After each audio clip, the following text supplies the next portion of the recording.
Hello and welcome, you're watching To The Point. Has the government badly blundered by claiming it doesn't know where Dawood Ibrahim is? And does this mean that previous home ministers like Advani, Patil, Shinde, Chidambaram and even Rajnath Singh were wrong when they repeatedly insisted he was in Pakistan? And now after this confusion, is Pakistan laughing with delight? That's the discussion in part 2. But first, Hafiz Sayeed has said India has no evidence against Lakhvi. Earlier he said that the Pakistan army has launched a jihad to secure the rights of Kashmiris. But neither claims have got any response from the Pakistani government. Most amazingly, the Indian government is also silent. So in part 1 we ask, is India helpless against Hafiz Sayeed's repeated ranting and threats?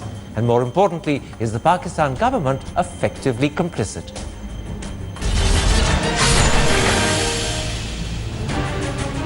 Joining me now to talk about Hafiz Sayeed is India's former High Commissioner to Islamabad, G. Parthasarthi, Pakistan's former High Commissioner to India, Aziz Ahmed Khan, the senior correspondent of the Hindustan Times, Raza-ul-Lashkar, who was earlier based in Pakistan, and the senior writer of India Today, Jyoti Malhotra.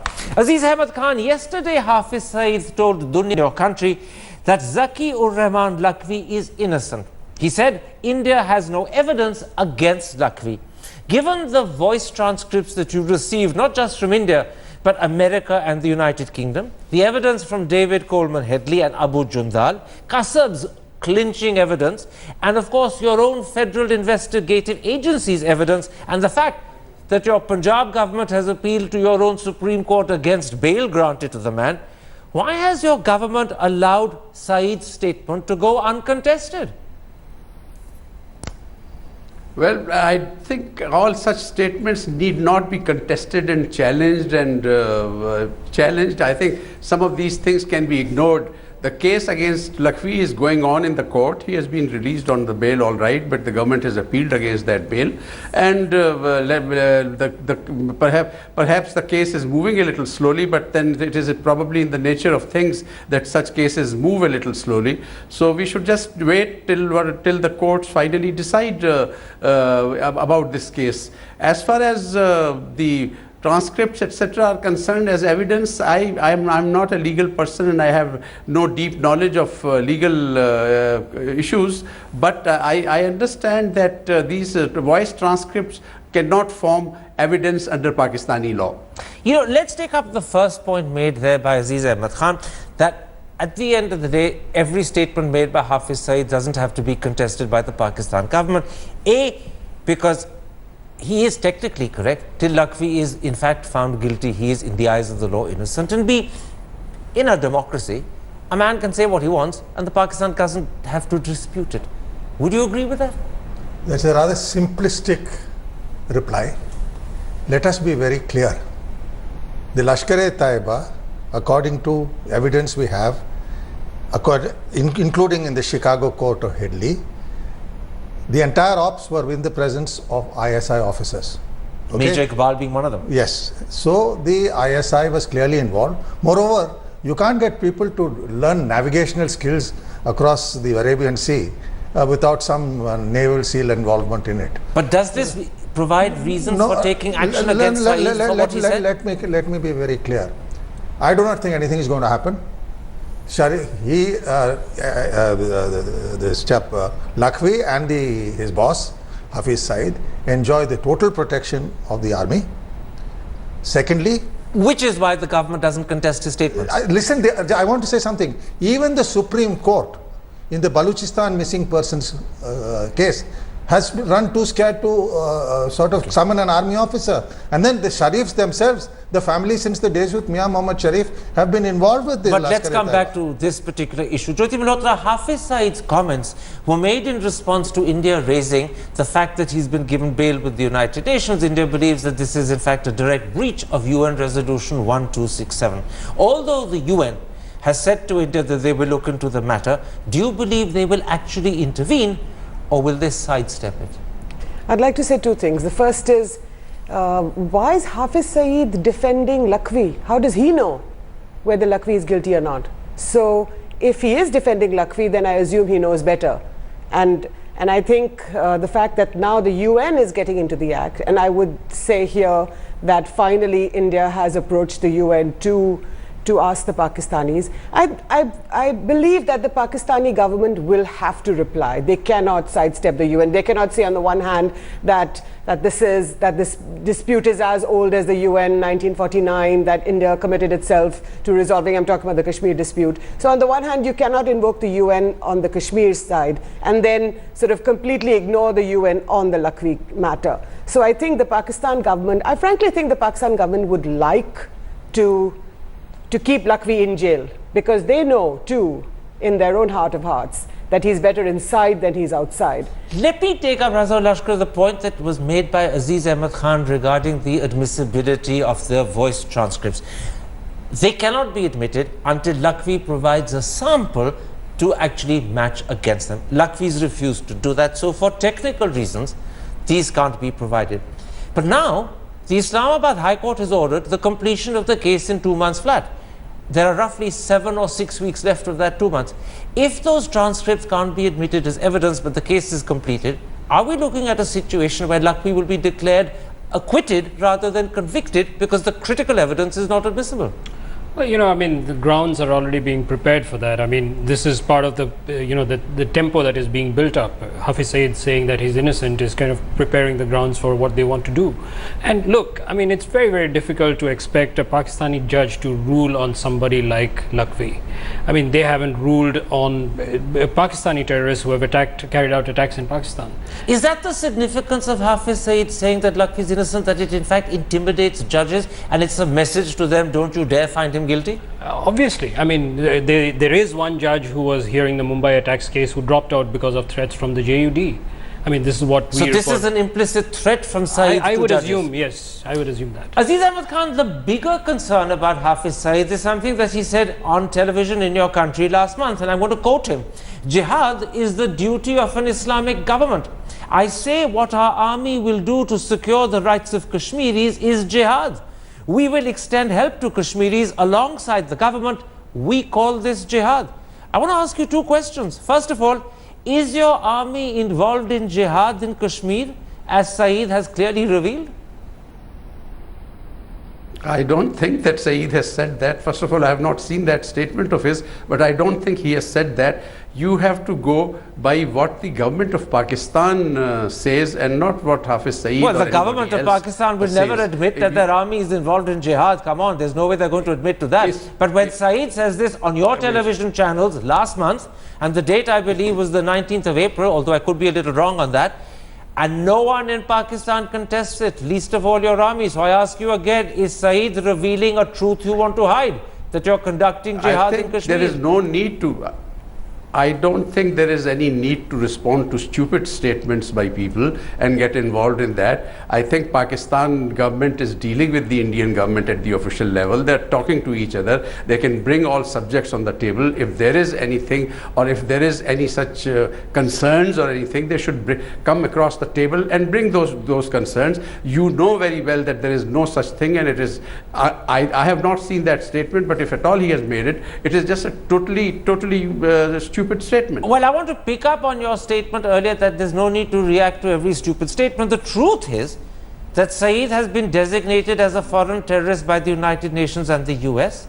Previously, in 2009, when your government tried to arrest him under the Anti-Terrorist Act, the Lahore High Court released him. Now, this is your opportunity to take action against him again. And if you don't want to do it under the Anti-Terrorist Act, do it under the Maintenance of Public Order Act. This man's statement claiming jihad is happening is your opportunity, but you're not acting. And when you don't act, people wonder whether you're actually sincere in your attitude to him, or whether it's duplicitous. You say one thing to India and then do another in Pakistan. Why must you interpret jihad as an armed struggle? I mean, jihad is a struggle. Jihad means a political struggle. There are a lot of everybody in Pakistan is concerned about the situation in Indian-held Kashmir. They want the resolution of that long-standing dispute. A lot of people in Pakistan want the implementation of UN resolutions so that this long-festering dispute is finally settled. So if someone calls about a struggle to do that, it is probably referring to a political struggle and not an armed struggle.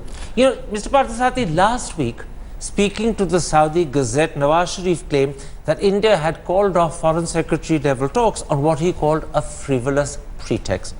Do you get the feeling that Nawaz Sharif views both Hafiz Sayeed's jihad threats as well as Lakhvi's bail as frivolous, which is why the Pakistan government is doing little or nothing about either?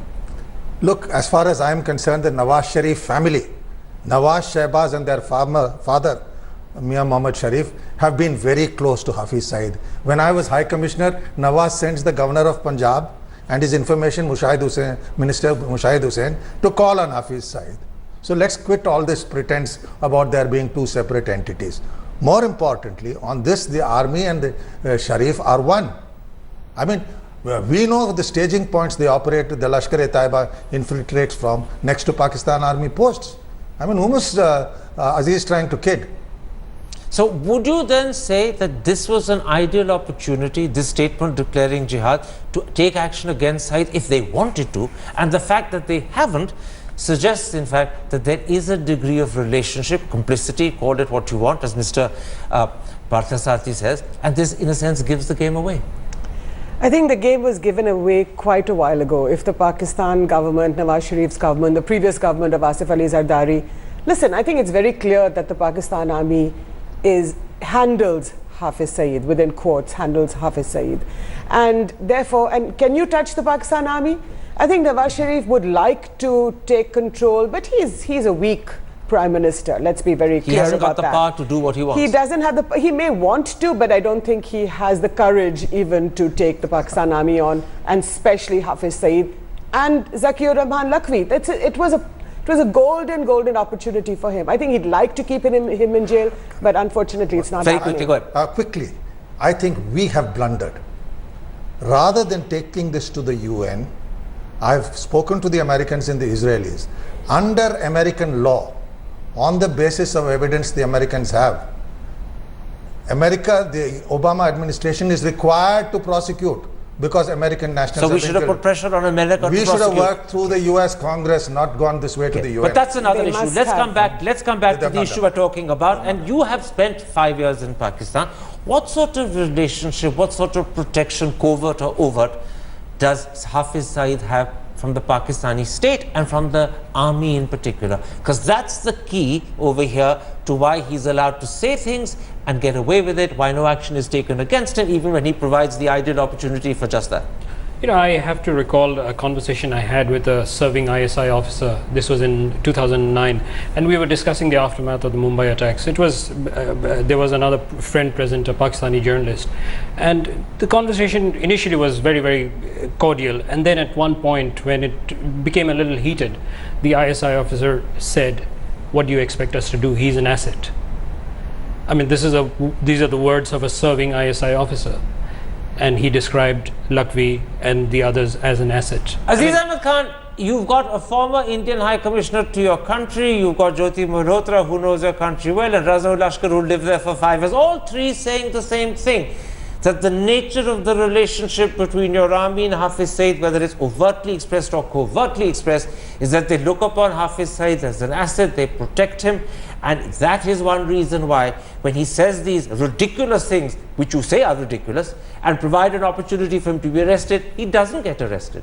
And that's why the Indian government in the end says, rather than take action, you look for excuses to avoid doing so.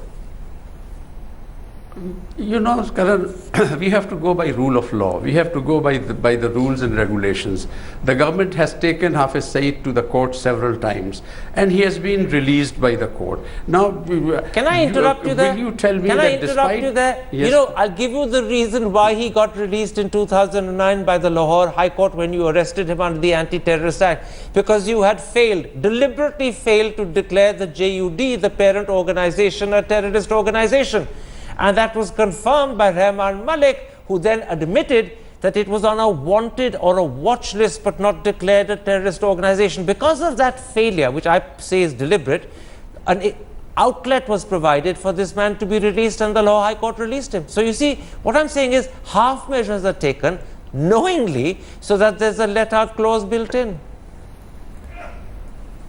I think, Karan, there has been, in the past, there has been, moments when India and Pakistan have cooperated about resolving issues that such like issues between the two countries, and I think the only way we can move forward, rather than just hurling accusations at each other and just trying to be detectives ourselves, it is much better that we sit across the table, talk to each other, bring out the evidence and see what can be done and how these suspicions or apprehensions can be removed. Okay. It is mutual. Both sides suspect each other. Both sides have. Pakistan has a plethora of complaints about India's involvement in Fatah, in Balochistan, in Karachi. I think we need to sit across the table and talk to each other. One other quick question before I come back to my studio, because hands went up when you were talking about the need to sit together and talk, and that's this.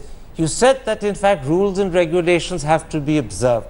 Now, something that your country has overlooked is that under UN Resolution 1267, which is the resolution under which Saeed has been declared a terrorist, you are required as one of the countries not just to block his funds, not just to ensure he doesn't acquire arms, but critically a third thing, which is to ensure he cannot travel through your territory. Yet he travels freely across the length and breadth of Pakistan, and that is a breach of 1267. And that's not an Indian law, that's a law that you subscribe to as a member of the UN. Well, there is also the ruling of the courts on Pakistan. So that takes precedence. And that is more important. And all right. You wanted to come in. a UN resolution is a resolution.